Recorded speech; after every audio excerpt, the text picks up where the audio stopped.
আপনি যদি দ্রুত সময়ের মধ্যে কোটিপতি হতে চান তাহলে আপনাকে অবশ্যই এই দুইটা রুলস ফলো করতে হবে। নাম্বার ওয়ান হচ্ছে আয় যতটুকু করবেন আপনি তার থেকে খরচ কম করার চেষ্টা করবেন। অর্থাৎ আপনি যতটুকু আয় করবেন তার থেকে 50% আপনি প্রয়োজনীয় কাজে খরচ করবেন। অর্থাৎ আপনার লাইফে যেসব প্রয়োজনীয় কাজগুলো রয়েছে সেগুলোতে খরচ করবেন 50%।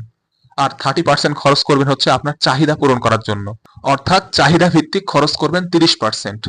আর বাকি যে 20% রয়েছে সেই 20% আপনি ইনভেস্ট করবেন, বা আপনার যদি কোনো ঋণ নেওয়া থাকে সেগুলো ঋণ শোধ করবেন। ওকে। আর অবশ্যই আপনাকে কিন্তু ইনভেস্ট করতে হবে। আপনি যদি ইনভেস্ট না করেন তাহলে কিন্তু আপনি কখনোই কোটিপতি হইতে পারবেন না। ঠিক আছে? নাম্বার টু হচ্ছে আপনার সেকেন্ড ইনকাম সোর্স তৈরি করতে হবে। আর ওই ইনকাম সোর্স হইতে হবে প্যাসিভ ইনকাম সোর্স। অর্থাৎ আপনি যদি ঘুমিয়ে থাকেন তবুও ইনকাম আসতেই থাকবে, এরকম একটা প্যাসিভ ইনকাম সোর্স আপনাকে তৈরি করতে হবে। ঠিক আছে?